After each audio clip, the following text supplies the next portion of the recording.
have we got a treat for you today. Have you ever asked a million questions about love, life, and the universe? What's it all about, Alfie? What happens when you die? Who am I in another dimension? Do I have lives on other planets? Is there life out in the cosmos? Are all those mysteries to life true?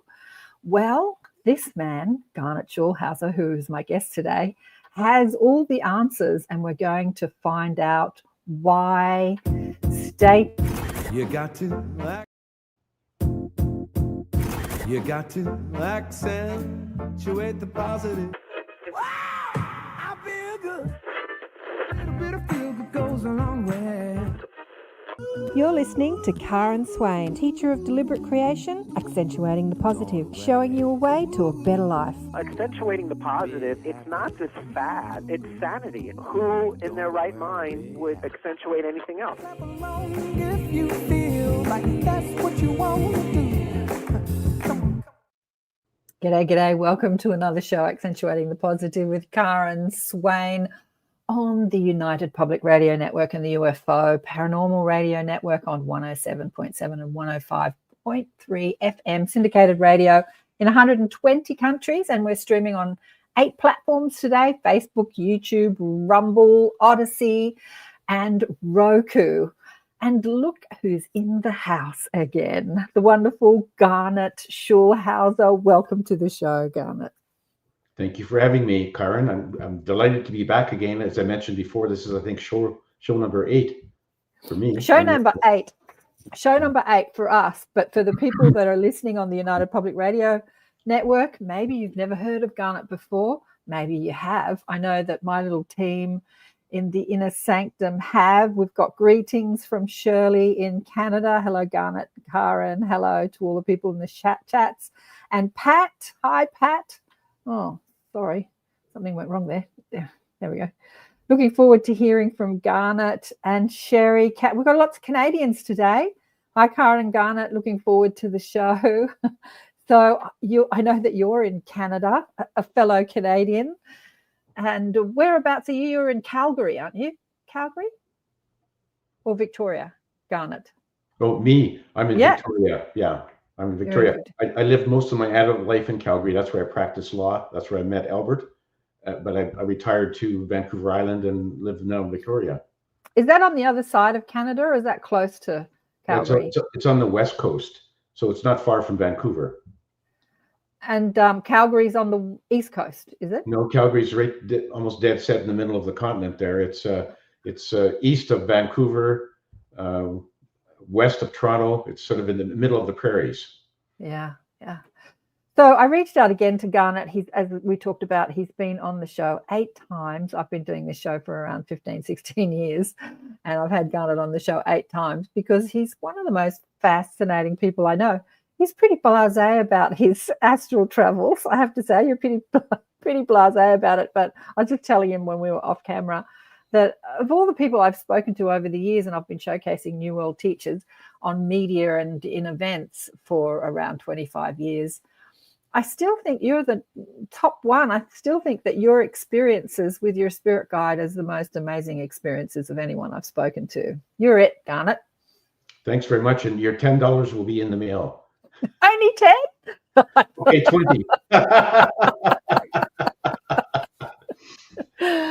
No, honestly, Garnet reached out to me. I can't remember. It's over 10 years ago. Oh, I'm so blasé about it. I've written a couple of books. Maybe you'd like to interview me on your show. And I'm like, oh, yeah. Let me read your books. And I started reading the books, and it just blew my mind what was going on. So we're going to go over a little bit of Garnet's story today. But we're also going to talk about his last book, which was published in 2021, because Kristen's here. She says, hello, big hugs.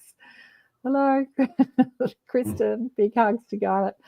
Because, you sent it to me. I think you sent it to me a couple of years ago, and I read it, and I forgot I read it. So I reread it to prepare for today. I could reread all your books 100 times, honestly. I could reread all of them because they're so amazing. But let me just tell people that don't know who you are a little bit about you. Garnet Schulhauser, Garnet Michael Schulhauser, used to be a lawyer who practiced corporate law for over 30 years with 2 blue chip law firms in Calgary until he retired in 2008 after his spirit guide Albert, called himself Albert, gave Garnet a new mission on Earth. And the mission was to fly him across the cosmos in his astral body and show him all sorts of things to share with humanity, to sort of open the veil, if you like, and share with us what goes on across the cosmos. It's amazing. He's published 5 books in the spiritual metaphysical genre: Dancing on a Stamp, which was the first one with Albert, which it wasn't an astral adventure. It was just Albert talking to you and you writing down, right? Dancing on a Stamp, talking to you because you had questions and Albert was answering your questions. Dancing Forever in Spirit, Dance of Heavenly Bliss, Dance of Eternal Rapture, and the last one, Dancing with Angels in Heaven. Let me just pop this image up there, the books there. There we go. So I want to discuss the last book because I've just read it, but we can go over some of the things in the other books as well. But for people who don't know your story, I've told it many times, both on the shows with you and on other shows, because I talk about you incessantly on other shows. How Albert introduced himself to you. And I know you've said this story like at least 200 times, but we'll just go over it briefly for people who don't know. Right. Okay. Well, as you mentioned, I was a corporate lawyer in Calgary, and I was a typical corporate lawyer. I was a stuffed shirt, button-down corporate lawyer. I was arrogant and condescending, and I thought that the only mission for me in life was to acquire material goods and enjoy the good life. So that was me. So then one day, fateful day in May of 2007, I was walking down the street, and all of a sudden, seemingly out of nowhere, a homeless man just jumped in front of me and stopped me in my tracks. Now, I came across homeless people on the street before. They were usually panhandling for money, and I'd usually just walk around and ignore them. Worse, sometimes I would say to myself, as I'm passing by them, I would say, why don't you get a job like the rest of us, you bum, and quit sleeping on the streets? Anyway, I didn't say that to this guy because he was different. He had these amazing, dazzling, sparkling blue eyes that shone like 2 little blue stars. And his gaze was sending me, I can only describe it as like a wave of pure, unconditional love that was infusing my whole body with an amazing sense of peace and security and well-being. I'd never felt like this before. So there I was, like a deer caught in the headlights. I was in a time warp because I had no idea how long I was standing there, but I didn't care. I could have stood there forever in the gaze of this homeless man. And he really was like a typical homeless man. He had stringy hair, scraggly beard, dirty, slept-in clothes. So he really fit the part precisely. But anyway, so I was standing there like, as I said, like a deer caught in the headlights. He suddenly broke the spell by saying to me, "Why are you here?" And then he disappeared into a nearby store. So when I finally collected my wits, I decided I had to go into the store to find him, see who he was and why did he stop me. So I went into this store, had only one entrance and exit. I went, looked throughout the store. He was not there anywhere to be seen. So I went back out in the street and I walked up and down for several blocks hoping to spot him, but he had disappeared into thin air. So I walked back to my office and I resolved that night that I had to go and try to find this guy the next day. So I went back to the same street, same time of day, hoping to find him. And I walked up and down for 15, 20 minutes. I was about to give up when I spotted him sitting all alone on a bench. So I walked up to him and I said, "Who are you? And why did you stop me the other day?" And he said, "Oh, I'm a soul just like you. I'm here to answer your questions and help you on your journey." So then my skeptical lawyer brain kicked in. I mean, once you're a lawyer, you're always a lawyer. So I said to him, "Why do you think you could help me? Because you can't even help yourself. It looks like you've been sleeping on the street for weeks and you smell like a dead fish." Well, he just gave me a big grin and he said, "You know, looks can be deceiving because you look like you're a very successful corporate lawyer with everything under control, but we both know that's just a facade." He said, "You know what?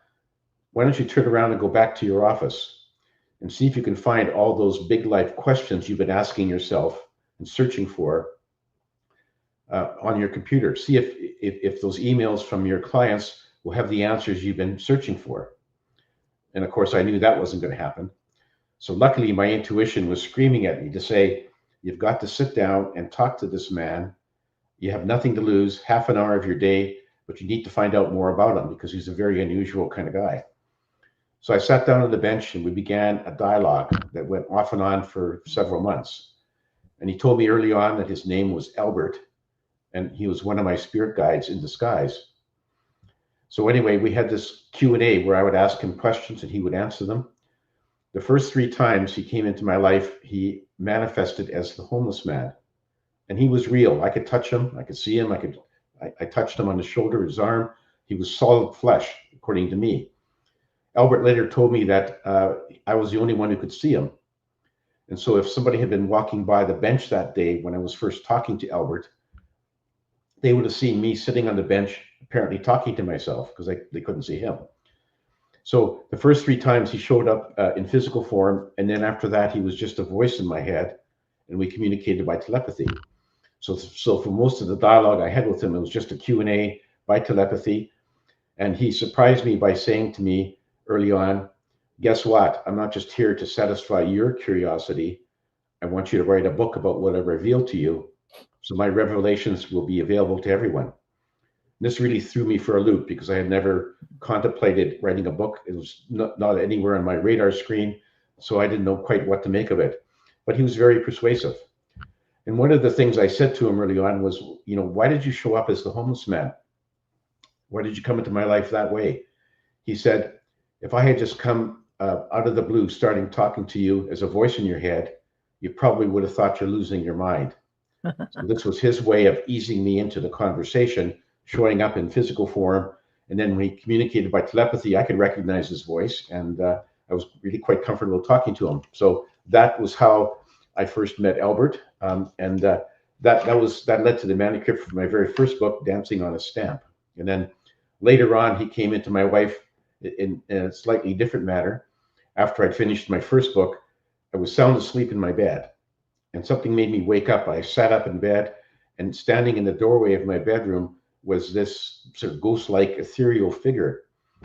And when it came closer to the bed, I could see it was Albert, the homeless man, but he was in astral form. And so I was a bit surprised, and I said to Albert, well, what brings you here, Albert?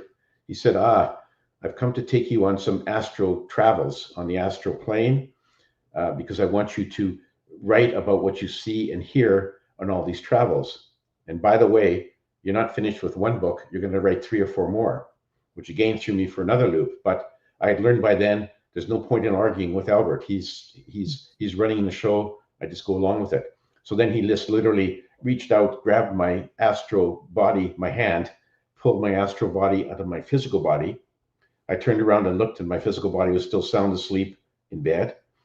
And he said, come with me. And we just floated up through the ceiling, up through the clouds, and way up to a high point above our planet. And that was the beginning of my astral adventures with him. And my last 4 books all deal with my astral adventures with Albert, what I saw, what I heard, the people I conversed with, and all the words of wisdom that Albert was able to impart to me during these travels. Yeah.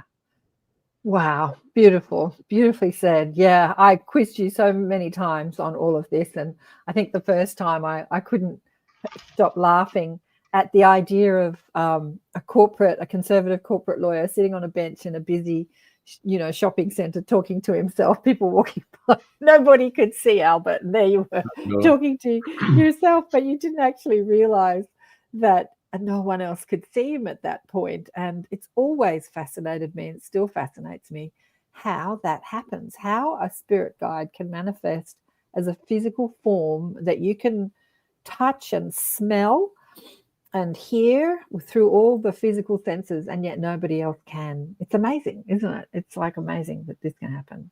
It's quite amazing, but apparently that's something that the spirits on the spirit realm can do if they choose to. It doesn't happen that often, but it does happen. Yeah, I'm sure it does. I think it happened to me. I think it's happened to me.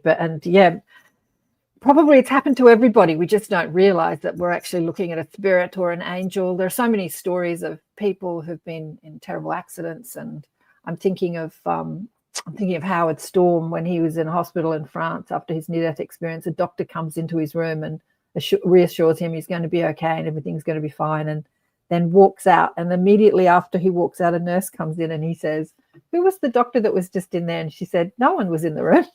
No one came out of your room." Yeah. So yeah, I've heard that story from many people, that they can manifest as physical as anyone else, but yet nobody else can see them. Yes, I know. Amazing stories across the cosmos. For me, the books, the books, I don't even know where to start with the books. They confirmed a lot of suspicions that I had about life across the cosmos, but it also talks about a lot of myths. Like a lot of your books talk about a lot of myths that we have as humans, talking to, I don't know, Sasquatch and little people and mermaids and fairies and all sorts of creatures that have been put into the myth. And yet Albert took you to meet these beings. Albert seems to be very popular across the universe. When you go to meet these beings, like in the last book, these beings go, "Oh, hi, Albert. Nice to see you again." Exactly. Yeah, he's well known. He gets around. And I think I've asked you who Albert is, who always appears as the homeless man. Is he an angel or an archangel? But I don't think you've ever answered that, or he's ever answered that. You've asked him that. I've asked him. He won't say. He often doesn't answer my questions. His view is, I'll answer questions where you need to know the answer, and where you don't, forget it. Like he's got an agenda and he doesn't want to waste my time. He's got all the time in the world, of course, eternity. But as a finite human, he knows I only have a certain amount of time, and he keeps on saying to me, "I'm only going to show you things and answer questions that you can write about." And I have a lot of questions for him that he doesn't answer, and he says, "I don't want to download or overload your puny human mind, so I'm going to restrict what I tell you." Yeah, but has he ever said that anybody else is doing that same mission that you're doing? Like, of all the people I've spoken to over the years, I've never met anyone that's doing it quite like you. He hasn't said that he has other people like me, but he has other messengers, and I don't know how he communicates with them. He won't tell me who they are or where they are, but he says he has messengers all over the world. So don't really know. It's quite possible that he uses a different method of approach for other people. And all I know is the one that he's approached me with, and that's the only one I'm familiar with. Yeah. So where do we start with the five different books? Dancing on a Stamp. Dancing on a Stamp was the one where he was talking to you in head, and I think that he goes over a lot of the questions you had around the church, because when he said to you, "I'm going to answer," or do you want to? Who's going to answer all those questions? Those emails aren't going to answer all those questions. The questions that you had at that stage was more about heaven and hell and religion, and wasn't it? Do you remember the questions that you asked him in Dancing on a Stamp? Oh, sure. I mean, I had a bunch of questions. The major ones are the ones that most adults ask themselves at one point or another, which is, who am I? Why am I here? What's my purpose in life? And then the big one, what happens when I die? Right. So I started off with those, and then of course his answers lead to other questions, and we keep on going from there. But yeah, those are the main questions, and when he answered them, it was just sort of rang true. It was like, okay, this makes sense, because I know I was raised as a Roman Catholic. I know what the Catholic Church taught me, what they drummed into my head as a child, heaven and hell and God makes rules and all this other stuff. And I had to believe it when I was a child. And then I sort of started to reject some of these beliefs when I was in my 20s and 30s.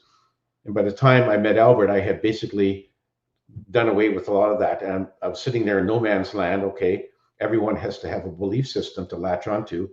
I didn't have one until Albert came into my life, and then there it was. It was like, okay, my questions have been answered very truthfully, and I really signed on to what Albert had told me. So it was quite an amazing experience. Lisha has a question here. She wants to know about Sasquatch. Has Albert kept any ongoing connections with Sasquatch? That's an interesting question. Yeah, I don't know. Albert, as I described in my books, Albert did take me to meet a Sasquatch, and I had a conversation. Albert and I were in astral form, and the Sasquatch was in physical form, and so we had a conversation, nice conversation. I have not had any further contact, and I don't know if Albert has either, but possibly he has. But it was a very interesting experience because they do in fact exist. They're very careful to conceal themselves.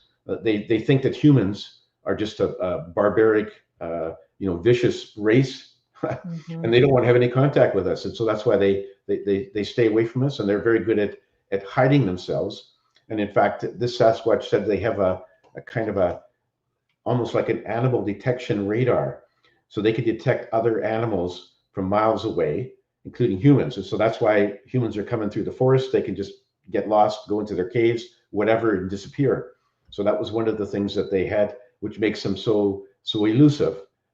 They are seen sometimes, that's just by accident, and sometimes they leave footprints, but they're very careful to not have any contact. I mean, this Sasquatch says, if we were to openly contact humans, they end up putting us in a cage in a circus, Absolutely. which is probably what we would do, I mean, Absolutely. that's just how humans are. So they clearly avoid us.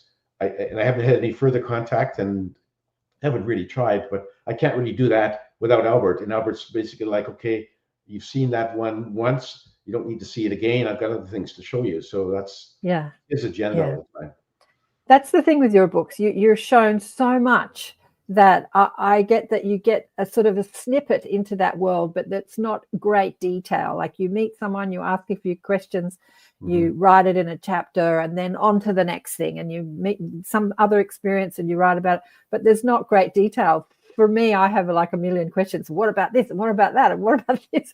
But it's really just to show humanity, what exists across the cosmos. It's and then there are other people who are Sasquatch experts who communicate telepathically with them, who do go into detail about who they are and what they can do and why they're here and when they'll reveal themselves to humanity and why they haven't and all that sort of stuff. But I think with the Sasquatch, I can't remember his name. Do you remember his name, Garnet? It was a while ago. It was a female, Xana.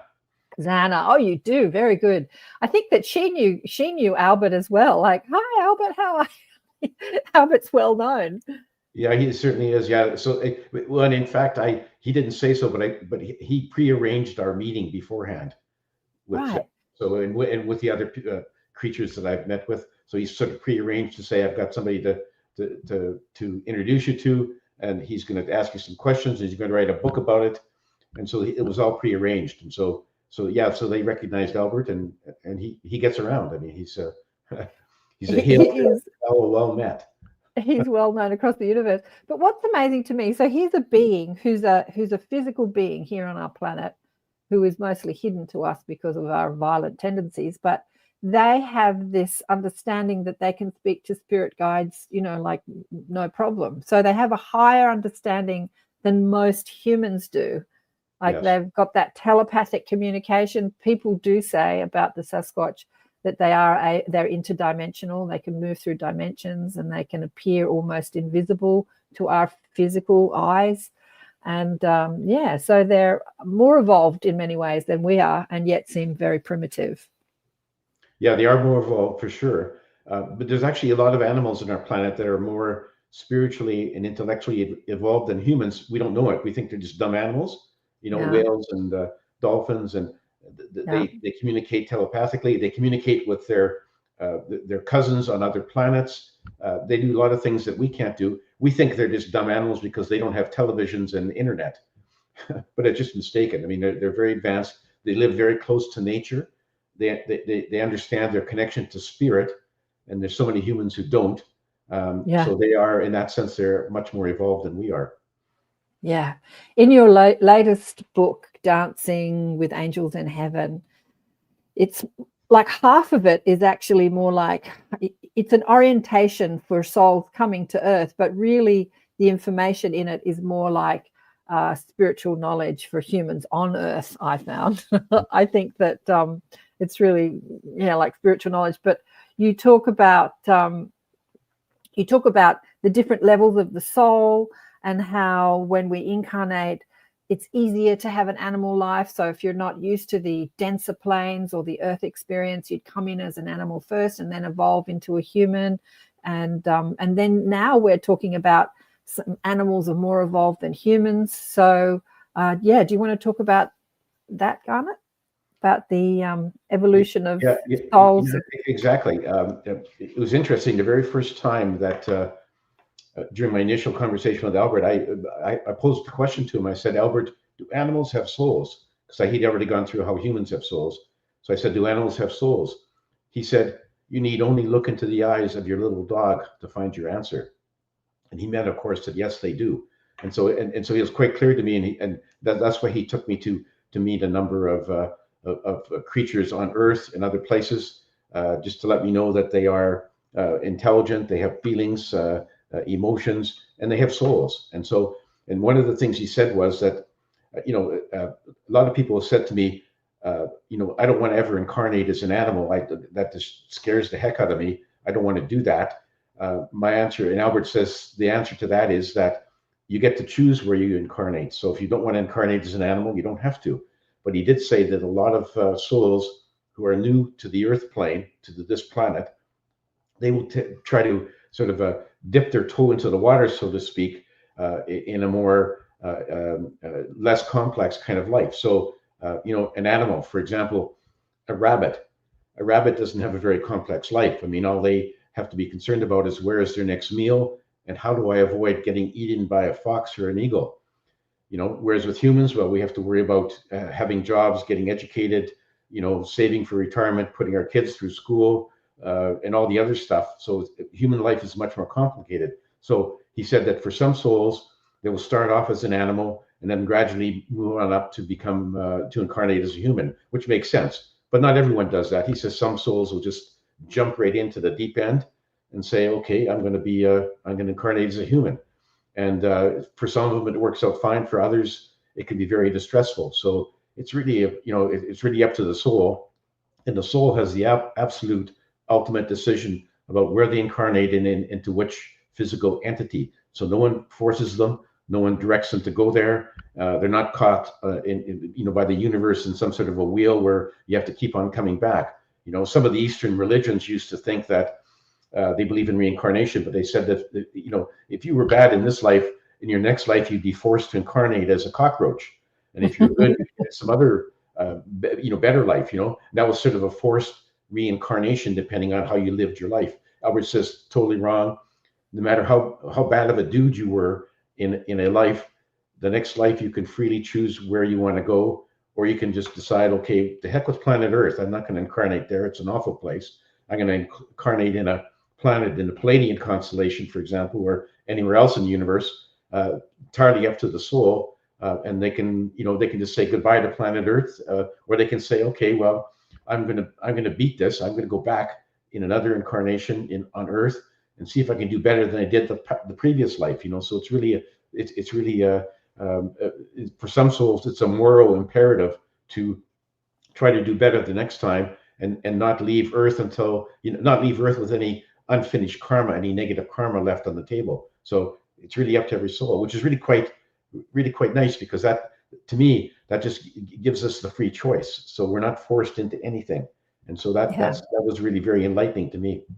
Yeah, look, I absolutely agree. This is exactly what my guides have said to me too. There's a lot of information out there on the internet of people talking about prison planet. This is a prison planet, and souls get trapped, and you get trapped in the wheel of karma, and you can't get off. And then there are teachers out there that tell you, I'm going to show you how to get off the wheel of karma so you never have to come back.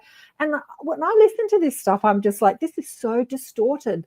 I mean, this is infinite intelligence. We can't get trapped in a wheel of karma. If you want to create that reality, you can create that reality if you choose, but it's not how it happens. And I think that they go over that in the orientation, which is in the latest book. At the orientation, you go over that about how we're free to choose. Like, even if you were a really nasty person in a life, you don't have to come back and be punished for it. You don't even have to come back at all. But a soul who is wanting to return to love and comes into a life and turns out to be a big asshole or a dickhead and then dies and goes, I know I can be nice next time. I'm going to give myself the challenge to try and be nice next time. Will elect to come back rather than being forced to come back, because it's a challenge for the soul. Absolutely. Yeah. Yeah, but souls. So many people have told me that if I have the freedom to not come back to Earth after I pass on, then there's no way I'm coming back to this hellhole. And I say, when you're on the spirit side, you'll see things much differently, different perspective, and you won't have the same goal of never coming back. You'll probably just look at it and say, okay, well, so I kind of screwed up in that life. I did some good things, I did some bad things.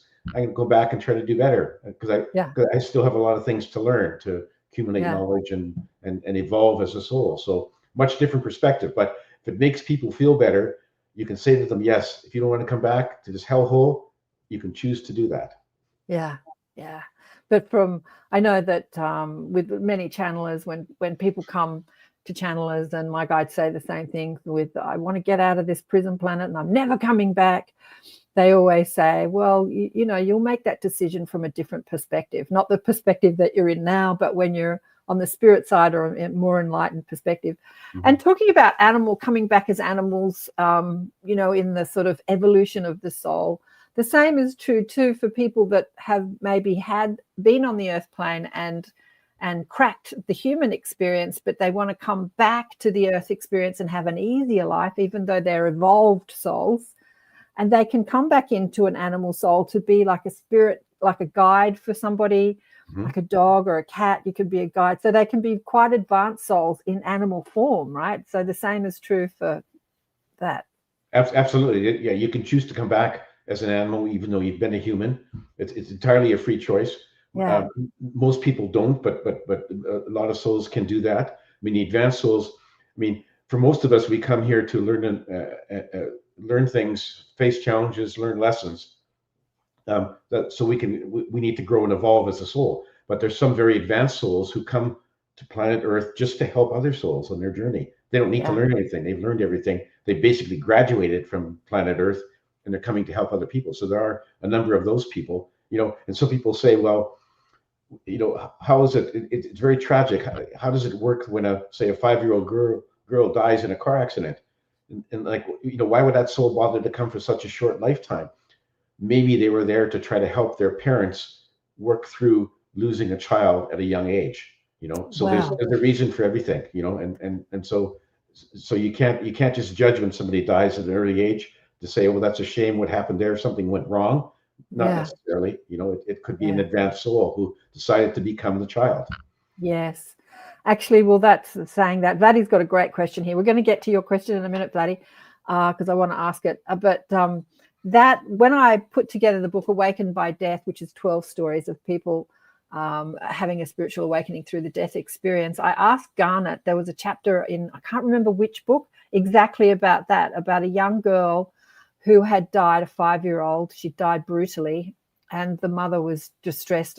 Anyway, do you want to share that story, or shall I go into it a little bit? Yeah, no, it was. I was on the spirit side with Albert, and he introduced me to the soul of a young girl. This young girl had been living with her parents, was very happy, and she was at a park one day with her mother, and she was trying to catch butterflies, and her mother got distracted by a text message from a coworker, and when her mother looked up, her daughter was gone, and somebody had snatched her, kidnapped her, assaulted her, and basically killed her. So the soul of this little girl was on the spirit side, and Albert let me sit in on a session where she was contacted through a medium. She connected with her parents. So her parents were back on Earth through the medium. They connected with her, and they had a conversation. It was very, very enlightening. The little soul said, don't worry about me, Mom and Dad. I'm very happy. I'm well looked after. I'm here with Grandma and Grandpa. And above all, do not continue to blame yourself for what happened. You don't need my forgiveness. There's nothing to forgive. I'm doing very well, and you need to get on with your life. So it was really quite enlightening, because I got to watch how it works when a medium contacts a spirit on the spirit side and relays their messages to people back on Earth. And so it was really, really quite interesting, quite neat, actually. Yeah, exactly. Seeing a psychic message delivered from that perspective, from the spirit side rather than from the earth side. Yes. But you know what got me? Because they're amazing. As I say, your books blow me away. Amazing stories in all the books. But what really got me was it spoke to the topic of our book, because the parents had a spiritual awakening through the death of their daughter. and she said something quite profound to them about why they chose to have that experience. Do you remember what she said to them? Actually, I don't. Sorry. I don't remember verbatim either. I was hoping you would, but it was something along the lines of. I have trouble remembering what I did last week. I mean, sorry, I didn't reread that chapter, so I don't remember. Yeah. With me, it's like the guy said. Somebody said, not only is my short-term memory bad, but so is my short-term memory. Yeah, it was something like, we elected to have this experience. So that young girl, that soul of that young girl was an advanced soul that didn't need to incarnate on the earth side, but came in to play the role of the daughter who dies, because the two of you wanted to understand commitment and commitment in a marriage through tragedy. And so we set all this up before we came, so that you could understand commitment, and also for their spiritual awakening, so that you would reach out and understand who you are beyond your physical form, and understand that we are eternal souls who live on. Like, there was a whole lot of messages in that experience which directly spoke to the topic of the book, Awakened by Death. And because I think that the young parents were really skeptical about anything psychic or spiritual. And when the tragic death of their daughter happens, and they're reaching for some sort of hope or some sort of light in a dark tunnel, they found it through letting go of their skeptical thoughts and reaching out to a psychic, right? You don't remember that? An interesting story, and it was really nice to have, as you said, the perspective from the spirit side, from the soul side, or a mediumship reading. So it was really quite interesting. And her parents went away after that session feeling much better about things, knowing your daughter was safe and happy, and they could get on with their lives. Because all too often, parents, we lose a young child, the grief stays with them for a very, very long time. Often causes a divorce among mother and father. So anyway, this little girl did not want that to happen.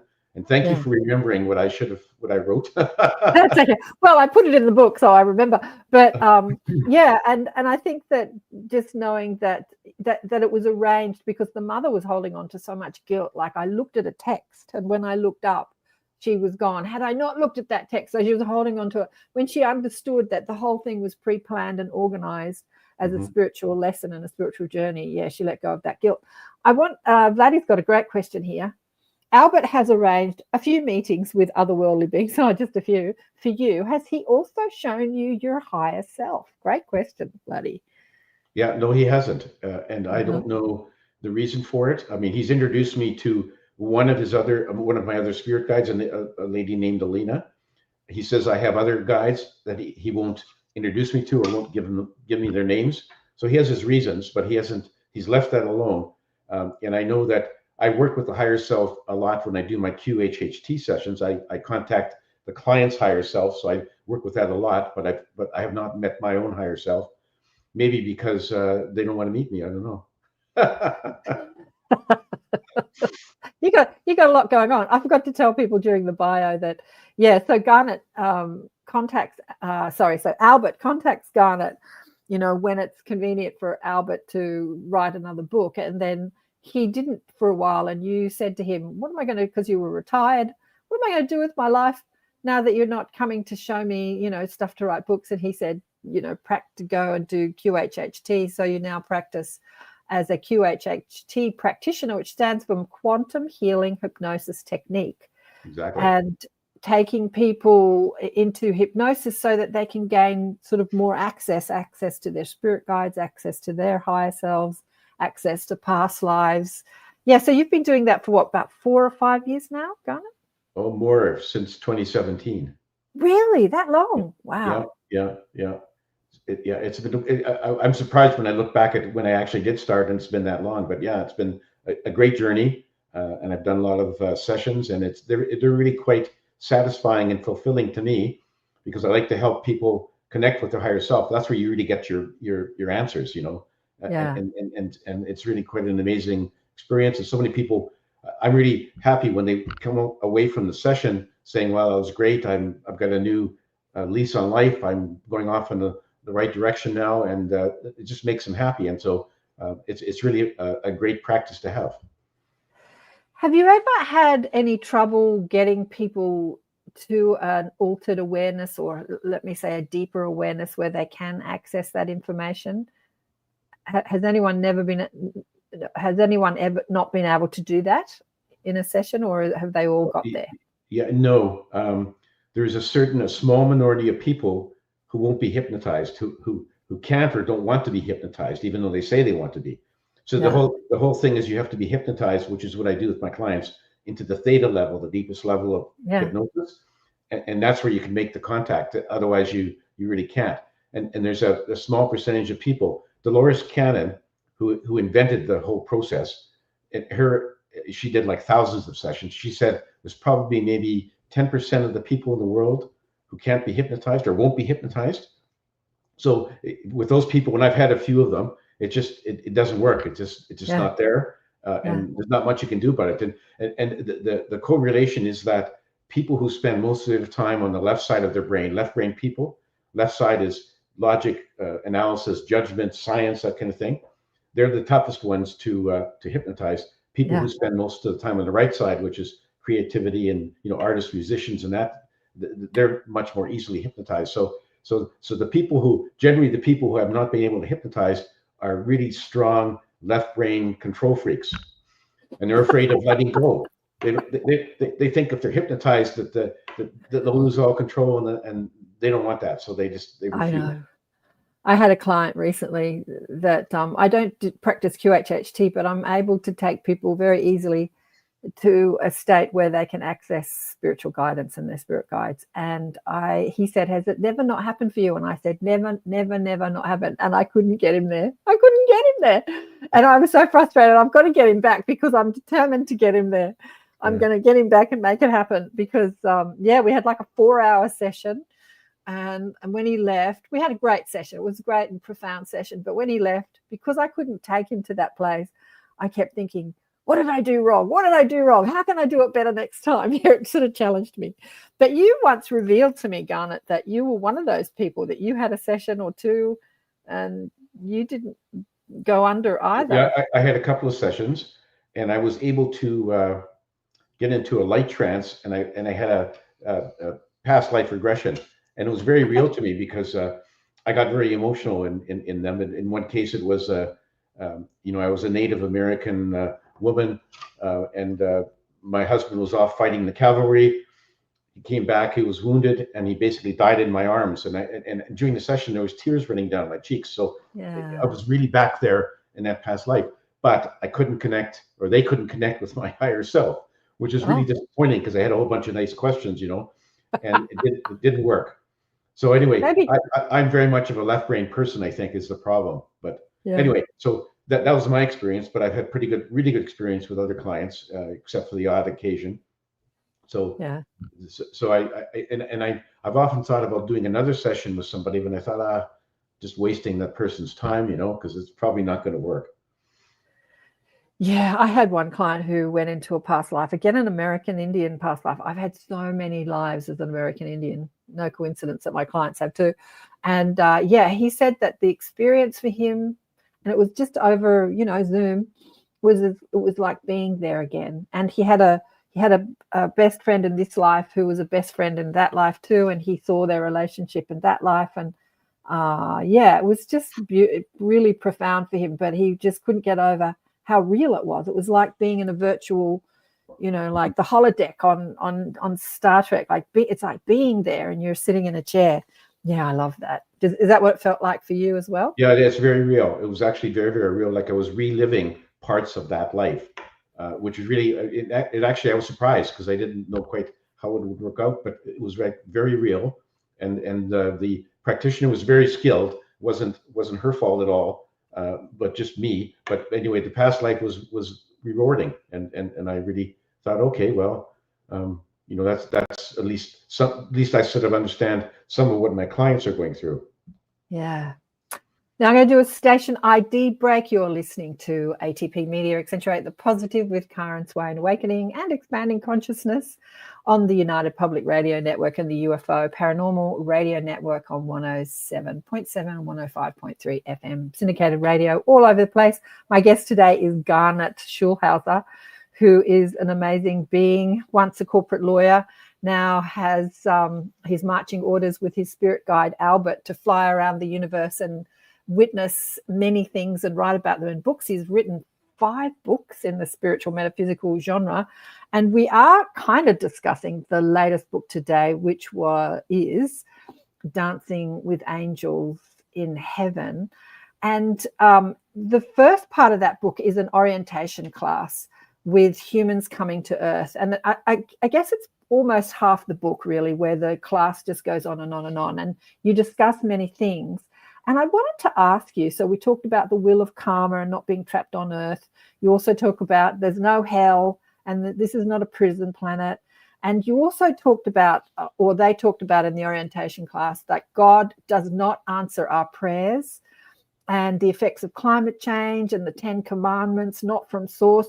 There was a lot of things that happened in the orientation class that go directly against a lot of religious dogma. And I'm wondering, have you had nasty letters from religious people saying, you're wrong? You know, have people reached out to you about? Yes. Yeah, I've had a lot of very negative, negative emails and messages on under my YouTube channels and so on. Really? Yeah, a lot of them just say, you're going to hell, buddy. You're blasphemy. You're going to go to hell. You're a terrible person. It goes on and on. Different people say different things. But it just water off a duck's back. I expected that. I don't care. Yeah. I mean, everyone's entitled to believe whatever they want to believe. And I was raised in a very religious family. Yeah. And I still have 3 sisters who are still practice the Roman Catholic faith, and they have sort of accepted me. Initially I thought maybe they would shun me, but they haven't. So it's I do get a lot of criticism, but I get a lot more people encouraging me with emails and saying, great job, good for you to do that. I'm glad you had the courage to write your books. And so that really makes up for everything. And I just ignore the negative ones. I mean, I know people are going to believe whatever they want to believe. What I say to people who disagree with what I've said or what Albert has told me is, I said, at the end of the day, when we're both dead, we'll both know who was telling the truth. And in the meantime, you can believe whatever you want, because no matter what you believe, you're still going to end up in the same place as everyone else. And so your belief does not dictate where you go after you die. Everyone goes back to the same place. And you can believe that or not believe that, entirely up to you. Yeah, exactly. And we're afforded the availability to believe whatever we want to believe and create whatever experience we want to create here on Earth, be it positive or negative. You can create heaven or hell according to what you believe. You can create prison or freedom according to what you believe. And we're afforded that luxury to do that, because I think that on the spirit side, we don't have that luxury. So we come here to create that. But I wanted to go into God does not answer your prayers. Do you want to talk about that, when they talked about how God does not answer your prayers? Yeah, well, in my religion, of course, everyone will be praying all the time. If you want to pass your final exam, you pray to God. If you want to get over an illness, you pray to God. If you want to drop promotion, you pray to God. I mean, that was pretty standard. Yeah. What Albert says is that God, or the source, I like to refer to the creator as the source, doesn't manipulate events on our planet. So the source sort of basically has created all this stuff and created souls who can go to journey and incarnate on planet Earth. He doesn't make any rules for them. It's sort of like, okay, you have free will, you can do whatever you want. No matter what you do, whether it's good or bad, you're going to end up back on the spirit side, and you can regroup and try again. So given the fact that God does not manipulate events, doesn't control things, it means that if you pray to God to do something, it's not going to help you any, because God does not listen to a prayer, decide to answer it or not answer it, and then do things to help you or not help you. The source just doesn't get involved in that. But prayers are thoughts, and thoughts are waves of energy that fan out and affect other matter and energy in the universe. So a prayer is not totally ineffective. A prayer is a thought which can actually, if enough people are praying about the same thing and thinking about the same thing, they can actually manipulate matter to some degree. So prayers can help you in some way, but it's not God sitting on a throne in the sky who listens to your prayer and says, okay, well, you're a pretty good guy, so I'm going to grant your wish. It doesn't happen that way. Yeah, absolutely. Well, I concur with that. A lot of what you've written in this book, my spirit guides have shown me that same thing. And there have been other books that have been written which collaborate with some of the experiences that you write about. And but you don't read other people's books, right? I think Albert said to you not to read other people's books so that you don't get that information mixed up. He just is going to show you what you need to know. Yeah, I don't read those spiritual books because of Albert said, yeah, but it'll just sort of cloud my perception of what he's telling me. And the trouble is that if you read a 10 books that say this is the case, and Albert's telling me something else is the case, I may be reluctant to go against the grain, go against the crowd. So he says, don't bother reading any of those books. You write about what I tell you, and that's all you should be paying attention to. So don't bother yourself trying to read other books and trying to figure out, well, is that person right? Am I wrong? Who's telling the truth here? So it's just a basic way of keeping my mental acuity clear of all the other conflicting thoughts out there. And there's lots of conflicting thoughts. I mean, you mentioned all the people who write books about the prison planet, and you're trapped in the wheel of karma, and all those sort of things. And I just don't need to fill my head with that stuff, so I don't read any of that. Yeah, fair enough. So another one of the things that you talk about, or they talk about on the orientation class, is the 10 Commandments, like Moses. In one of the other books that I've read, the Tayuba Prophecy, it talks about Moses and Jesus coming from a highly evolved, another planet. They're like basically ETs or highly evolved beings. You don't actually say that verbatim, but you say that they're highly evolved beings who incarnated into this earth to help humanity. And you say in the book, or the orientation class says, that the 10 Commandments were rules constructed by Moses to help organize humanity, but they weren't commandments that came from God.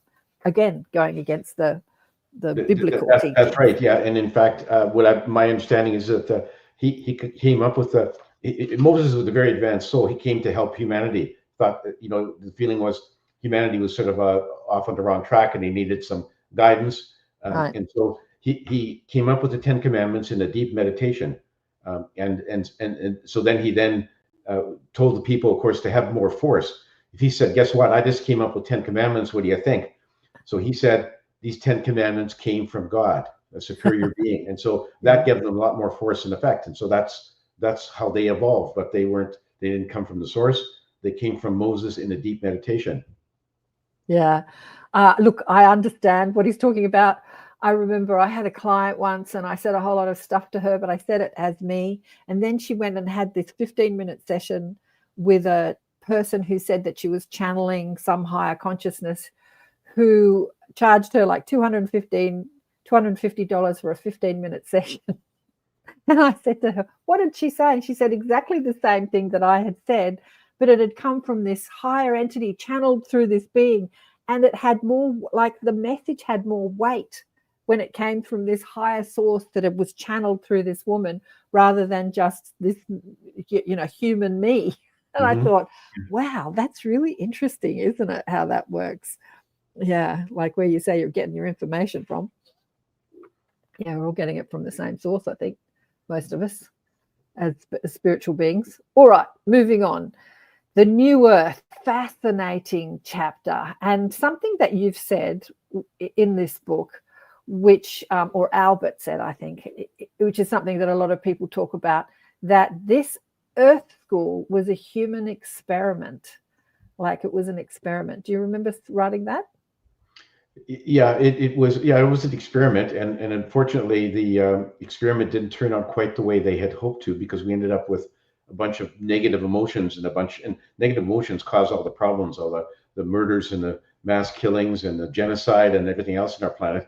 Negative emotions like anger, fear, hate, greed, those things are sort of overwhelming a lot of people on our planet, and they cause a lot of the grief, especially for people who are in a position of power, the leaders of the various countries or the leaders of the cartels and whatever. And so what was really amazing was in the New Earth, they had there's no negative emotions, so everything, the vibration level is so high that there's no negative emotions, so just love and forgiveness and compassion.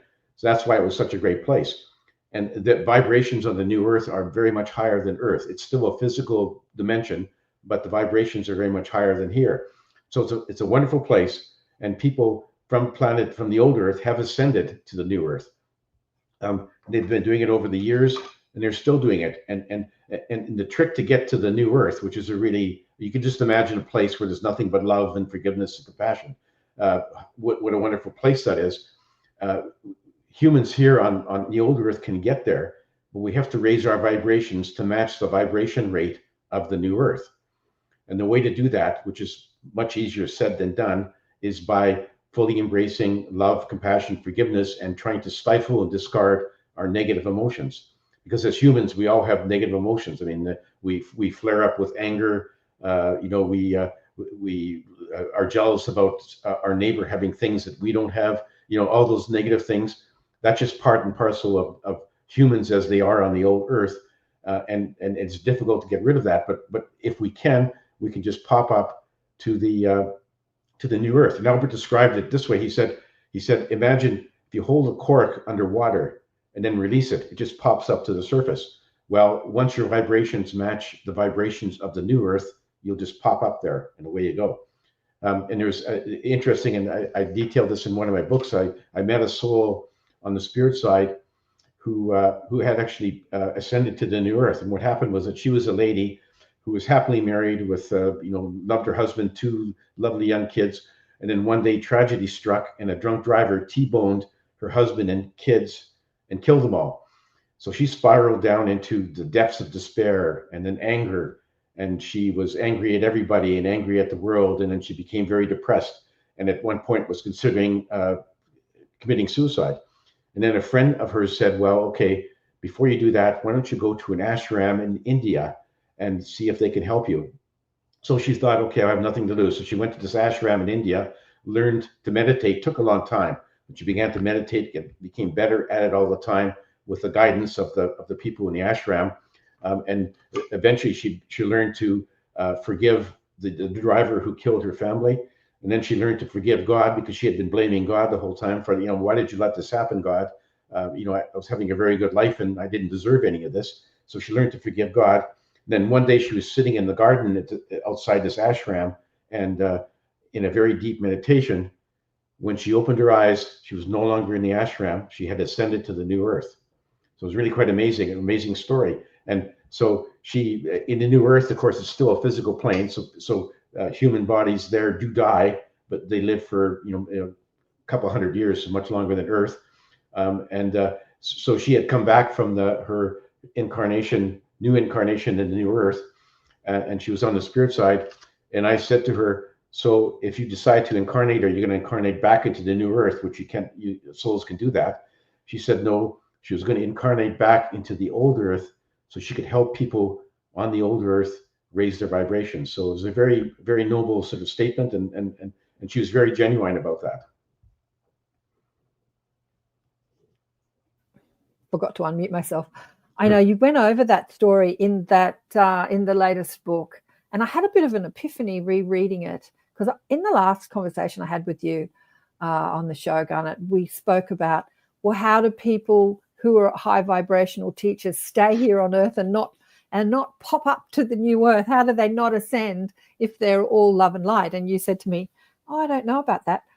And I had this analogy given to me, like when you're diving in the ocean, in order to stay under the water, you have to wear weight belts, right? And when you take your weight belt off, you pop up. It's a bit like talking about the new Earth. Maybe higher souls who incarnate into the denser planes need to wear a weight belt so they carry a certain amount of negative emotion to sort of keep them here without popping up to the new Earth or popping out of this dimension. So they're sort of carrying this weight belt purposely to keep them here. What do you think about that analogy? Yeah, I think that's a good analogy, Karen. And they definitely have to lower their vibrations if they want to incarnate into the old Earth. And they have some way of doing that. Your analogy is great, like putting on a weight belt. But they do that very deliberately, very consciously. They could go back to the new Earth, but some of them just say, no, I'm going to help those poor souls on old Earth, try to better their lives and raise their vibrations. And So good for them, good for those souls. Yeah. So sometimes when you think you're a love and light soul and you hit those negative emotions, you can think, oh, that's just my weight belt talking. That's good. I'm gonna remember that. You like that one? Well, my daughter's a diver, so they gave me the analogy of the weight belt. All right, the council. Well, this has gone so quickly. We've only got half an hour less, and I've got a million more things I want to talk about. The Council of Wise Ones.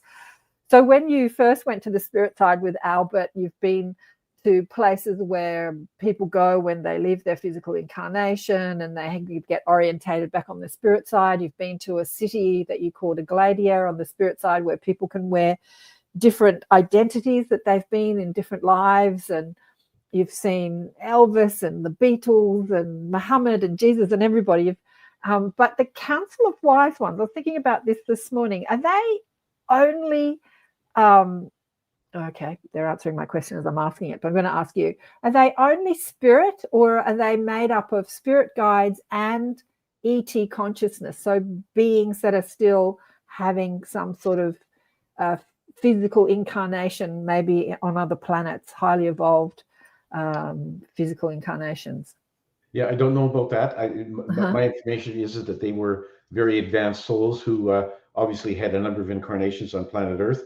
You need to do that to have the experience, because one of their functions is to provide counseling and advice to souls who are about to incarnate in terms of what they put into their life plan. So you get guidance, So some people will say, I'm going to have this life be born in a wealthy family, no problems. The Council of Wise Ones may say, well, you're not really giving yourself enough challenges there. Why don't you maybe insert something else in here into your life to make it more challenging, where you can learn more? So that's just advice. And then there are people who bite off more than they can chew, who say, well, I'm going to go into this life on planet Earth, and I'm going to set up a whole bunch of very difficult challenges. The council may say, given your history in terms of incarnations and your point of advancement, you're maybe biting off more than you can chew, and maybe you're making it too difficult. And if you make a life too difficult, then you're not going to learn as much as with a more even-keeled kind of life. So they give souls advice, and that's one of their main functions, is to advise souls about, are you choosing the right life on Earth?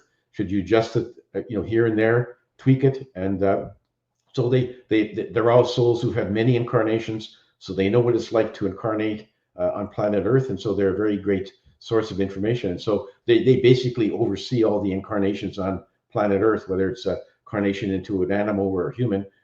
And so their guidance is very much appreciated and prized, and that's really their function. Don't know if they have incarnations on other planets. That's never came across to me. So I'm just telling you what I'm aware of.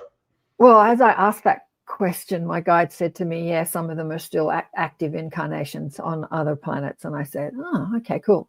But because I asked that question because a lot of people who get guidance from these highly evolved beings that are in galactic councils, like my guides have said to me too, that I sit on a galactic council who oversees the starseeds to come into this, like people that elect to come here that have had lives on other planets and they're here specifically for the shift.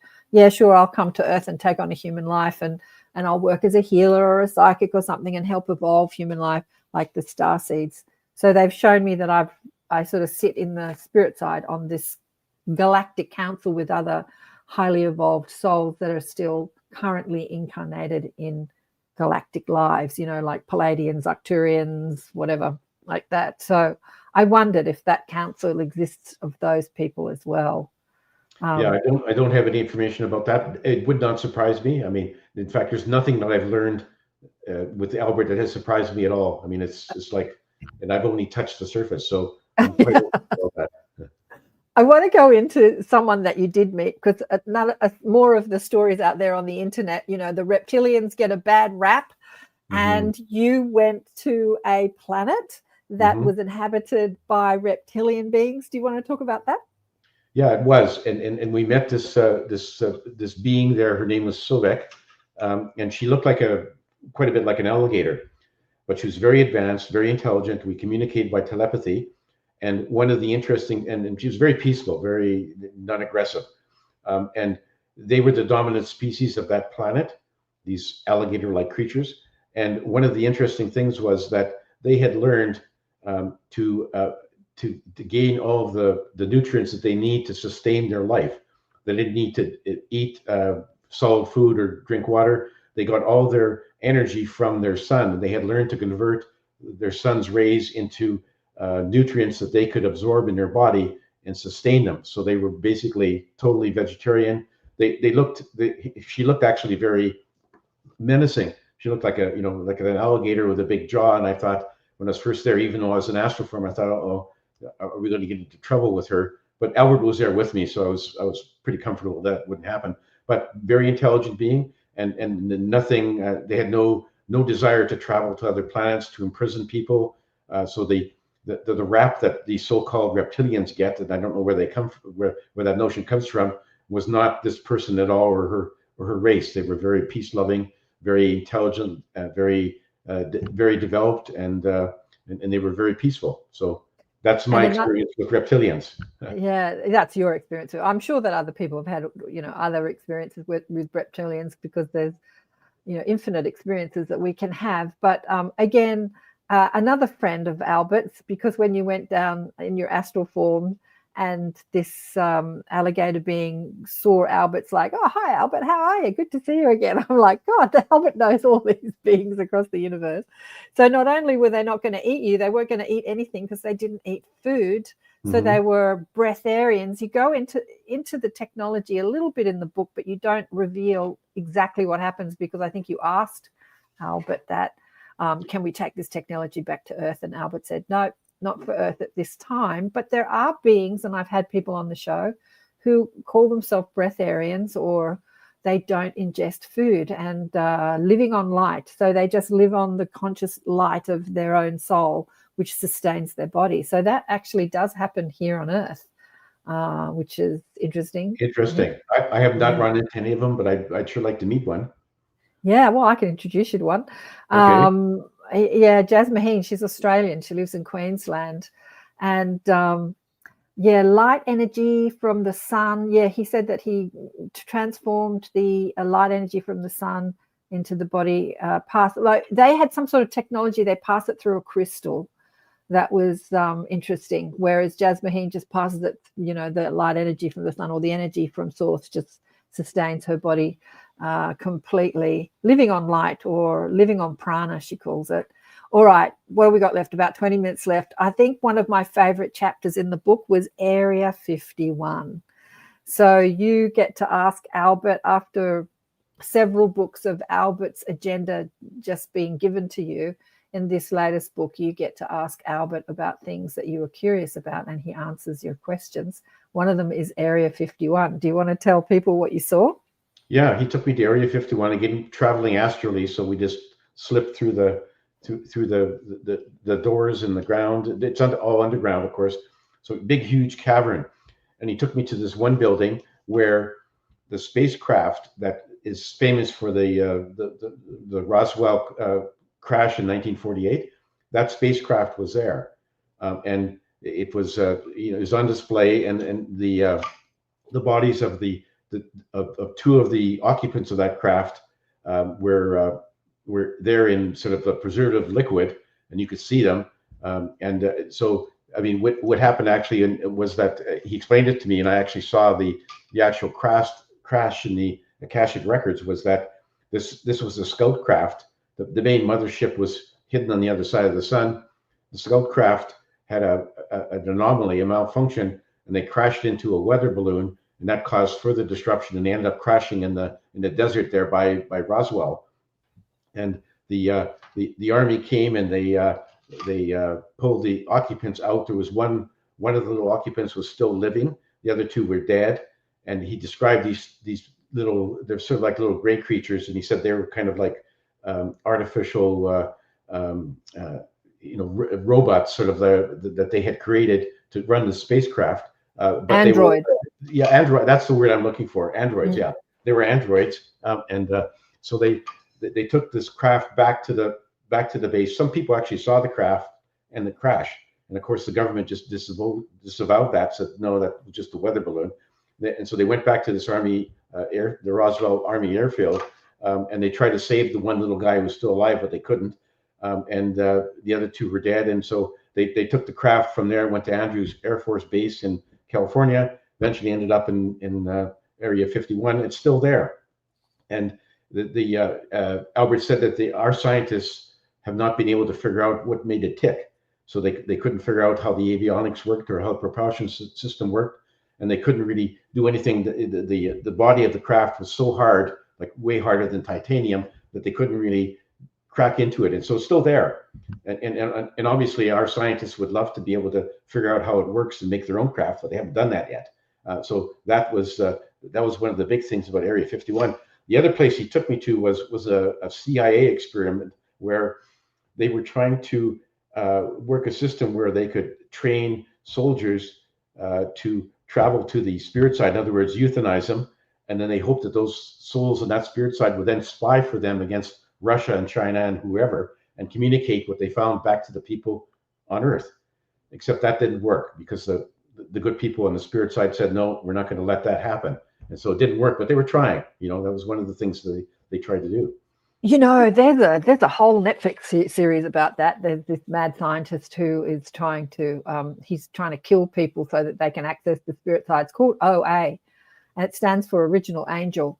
I just watched the second season recently because I watched it years ago and I saw it on Netflix, and I remember thinking, did I enjoy that? I can't remember if I enjoyed that or not, because like anything, there's some. What is the name of that show, Karen? I'm not familiar with it. OA. OA. Yeah. Oh, okay. I'll have to watch it. Look for it. Which stands for Original Angel. There's 2 seasons. There's a lot to watch. But I watched the second season recently, and this mad scientist is killing people. He's drowning them so that they go to the spirit side and get information, and then he brings them back. There's actually a few movies out there with that theme, actually. And I think to myself, God, you don't have to kill people to access the spirit side. Mediums are doing it all the time. You don't have to kill people. Yeah, it's just really interesting. Leah says, hello, dear Karen and Garnet. Hey, Leah. That part did surprise me as well, to be honest. Which part's that, Vladdy, that you're talking about that surprised you? What was I going? Area 51. How big was the scout craft? How big was it? It was about, it was a disc. It was about 50 feet across and maybe 20 feet in the center, the diameter. So it wasn't very big. It was just a scout craft. But it was, they used that to basically leave from the mothership and scout things on planet Earth. And unfortunately, they had an accident. So, that was just, and unfortunately, the little androids didn't make it. But they can manufacture more. I mean, it was, what Albert told me was that those little androids did not have souls. They were not have souls. Yeah, they didn't have souls. They were just sort of like a flesh and blood robot kind of thing that they manufactured to run these scout crafts, but they had physical attributes not too different from humans. Right. So that's why the doctors were trying to cure it, fix it up after the crash, but they couldn't do it. So anyway, it's unfortunate. It would have been nice to be able to have one of those alive and talk to it and get some information. But I'm afraid that if the little guy had lived, that the parent ship probably would have shut it down, because they wouldn't want, back in, and they still don't want people to know about, the ETs that monitor the Earth. I mean, all this stuff about UFOs, and people say that they're alien aircraft. Well, they are, but the government's been trying to shut that down, that disclosure, for ever since day one, and they still don't want that disclosure to be there. But eventually, that will all come out, and eventually they will drop down on the front lawn of the White House and say, "Hi, here we are." Well, wouldn't it be fascinating if they dug that thing up and they put it, they said, "Look, we found this in 1947. Check it out." But yeah. I was thinking about this morning, about how they couldn't find out how to operate the vehicle. I think that maybe they have now. Mind you, you were there only a few years ago in your astral form, but most of the vehicles are operated, because I was having a chat with my guides about this morning. Most of the vehicles, craft, are operated telepathically through consciousness. And the little ET androids, and they don't have souls. So I'm asking my guides this morning, I'm thinking about this, I'm thinking, okay, if you're operating the vehicle through consciousness and the little androids don't have a soul, then how are they operating the vehicle? And the guide said to me, well, you can flow consciousness through anything. You can flow consciousness through a computer or a toaster or a car. It doesn't necessarily mean that the toaster has a soul or the car has a soul. And I said, oh, okay. So you're flowing consciousness through the androids, and then they're connecting to the consciousness of the craft, and together they're operating. So that was interesting little conversation this morning with the mob about how this operates. But I think that you saw also in Area 51, you know, the experiments they were doing with consciousness. I think they figured out that the craft is driven through consciousness now, right? They didn't years ago, but now I don't know what their current thinking is, but they haven't been able to figure out how to operate it. Right. Obviously, they'd love to be able to duplicate it, and you can imagine if one country had a craft so advanced like that, it would just take over the world. And so that hasn't happened. No, well, there's a lot of whistleblowers out there. Hang on, I'm going to sneeze. 1 sec. Oh, there you go. A lot of whistleblowers out there saying that there is back-engineered technology that they can drive around. They're back-engineered from craft like that, that they have figured out how to use it. But anyway, that's all coming out now through Congress and stuff. That's all coming out. What's Carol Ann say here? I wonder if the occupants on board the mothership are still around, and if they don't come back to collect, I wonder. This is a good question, Carol Ann. And if they don't come back to collect it, wonder why the little ship is still in Area 51. Maybe they deliberately crashed it so that we would gain this knowledge, that humanity would gain this knowledge. What do you think about that, Garnet? Possibly. My information from Albert was that it was just a malfunction, but maybe he's just giving me the party line. I don't know. So that's possible. I don't really know. And he said that the mothership didn't come to collect the craft because they didn't want to appear to the humans. So in other words, I said, when it crashed in near Roswell, why didn't they come and pick it up and take it back to the mothership? And he said, well, they didn't want to expose the mothership, which apparently is quite big, to the people there. So they just sort of said, okay, fine, we'll know that humans will just cover it up, and so we don't have to worry about it. Yeah, yeah. Well, you did contact a ship. Oh, we're running out of time. You did contact a ship that was hovering, that was traversing, hovering around Earth. Was it a Palladian? Then you went up on the ship. I can't remember what that was now. I can't remember which book that is in. But do you remember that story of going up to a ship and contacting some ETs that were hovering around Earth? Yes, I do. Yeah, it was a ship that was in orbit. Albert took me there. We just sort of traveling astrally. We just floated through the walls of the ship. There was a whole bunch of I'd call them grays. They were humanoid. I think they were probably about 3 feet tall. I don't know if they were the same ones as those androids on the other that we talked about. But yeah, they've been monitoring. Their race has been monitoring planet Earth for eons. They've been watching what's going on. They're just one of many races that have been watching us. Albert says they're all friendly. They're not here to enslave the Earth or to conquer us or anything. He said if their technology is so advanced, if they wanted to enslave us, they could have done so long ago. So they're here to help us. They try to encourage us to develop. And the reason that they can't just sort of give us the silver bullet on a platter is because they're under this. It's the Star Trek Prime Directive. They're not allowed to interfere unduly with the affairs of a primitive society, which is what we are compared to them. So they can't just sort of interfere. What I said, why wouldn't they just destroy all of our weapons? Our nuclear weapons, biological weapons, chemical weapons. Why wouldn't they just destroy that? Take away all of our weapons, so we'd be happier. And because of that, the Prime Directive, they cannot do that. So they have to let us develop on our own. And they sit there and they, obviously shudder every time we have a war or a conflict. But they have to sort of just stand there and watch us. But they're on our side. They really want us to succeed. They know that we're having a rough time, and they really want us to get over this rough patch that we're going through, so we don't destroy ourselves. But it was very enlightening, and they basically said, yeah, you guys have a lot of problems. We're watching. We try to help you when we can. They send intuitive thoughts to people on Earth, like to inventors, about inventing things that can help improve our lifestyle. And they've been doing that, but they can't just sort of appear down and say, okay, guess what? we're getting rid of all your problems. We have to get rid of our problems ourselves. That's just part of what's going on. Yeah, exactly. So this is when people say they contact galactic councils and stuff, they're talking, thanks, Caroline, they're talking to these highly evolved ET races that are overseeing the evolution on planet Earth. And Caroline says, thank you, Garnet, for all the work that you do and the messages that you bring. She actually has, you'll have to have him on your show. Oh, he did say to me that he's sick of doing podcast shows, but he'd come back on mine because I've had him on so many times. But Caroline also has a podcast show on the network, on the United Public Radio Network and the UFO Paranormal Radio Network. And she asked me to come on her show, a great show as well. She says, thank you, Karen. You are most welcome. You'll have to read the books, Caroline. They'll blow your mind. I just love them. Okay, before we go, a couple more things in the latest book. And Albert has come back to Garnet. This was a question I was going to ask. Is there another book in the pipeline? And Garnet was telling me there is.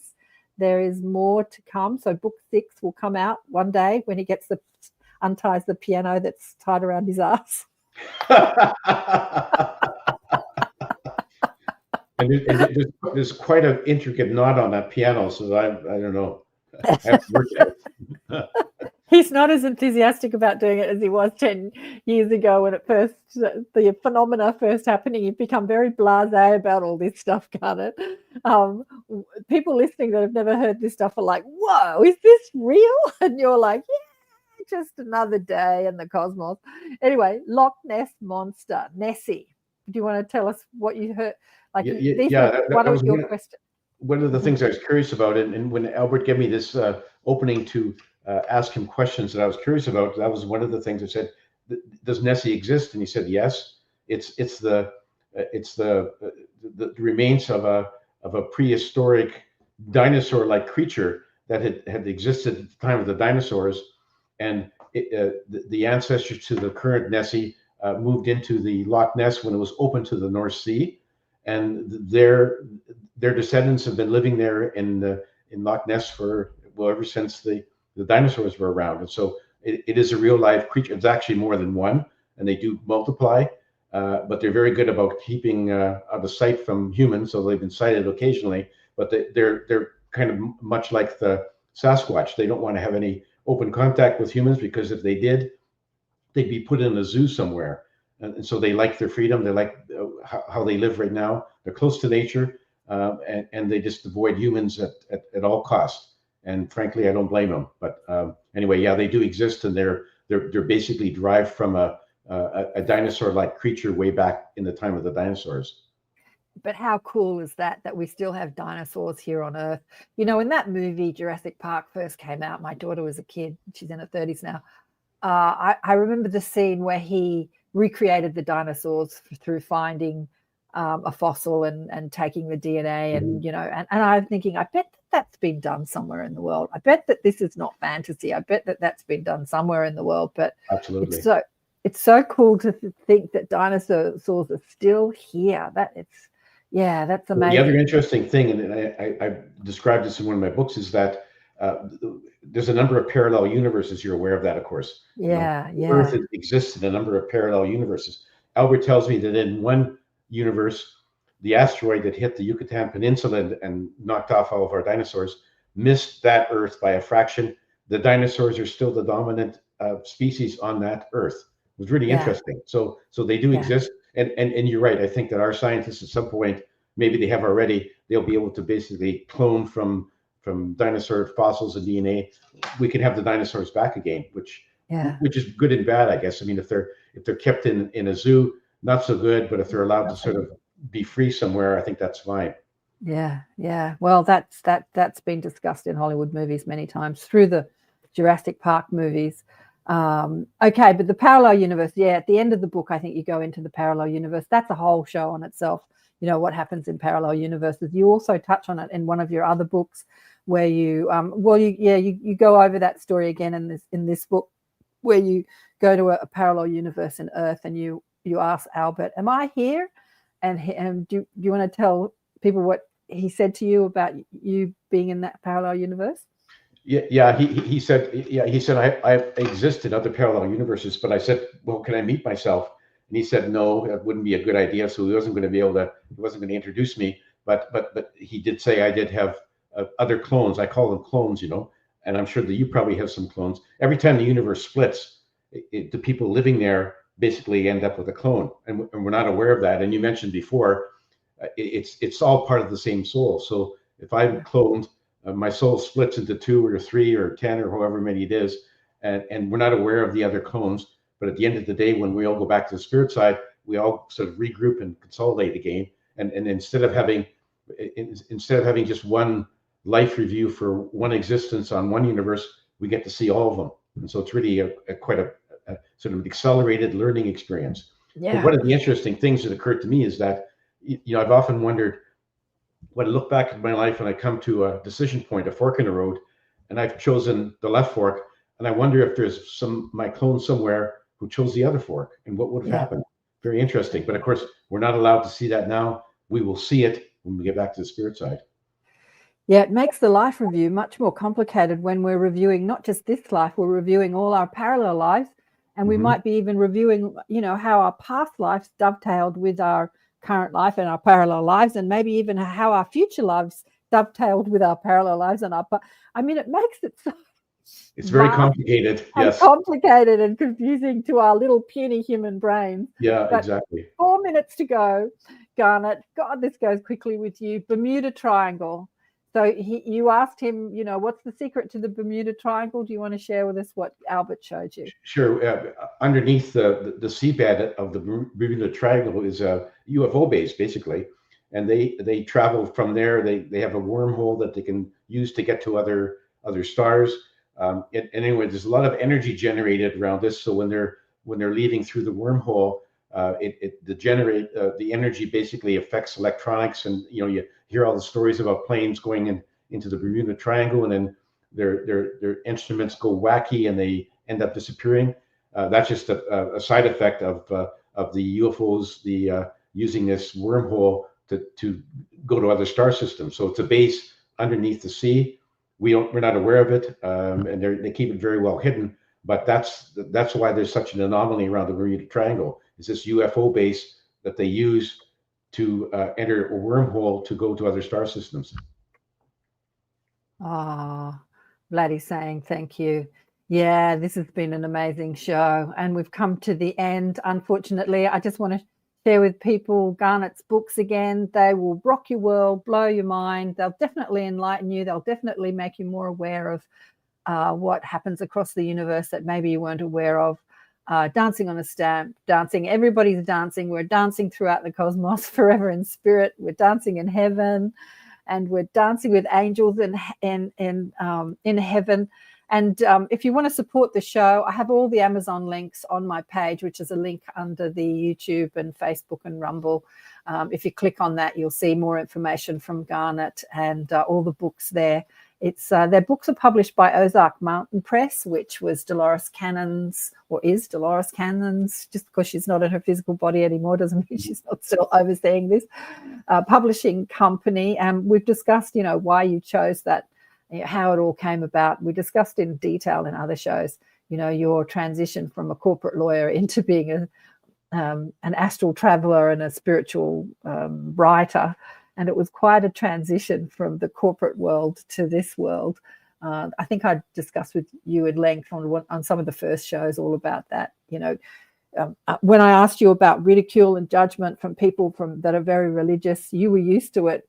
When you transition from a corporate lawyer into talking about this stuff, it's quite a leap in faith and a leap in going from that conversation to this conversation. Garnet, thank you so much for blessing us again on the show.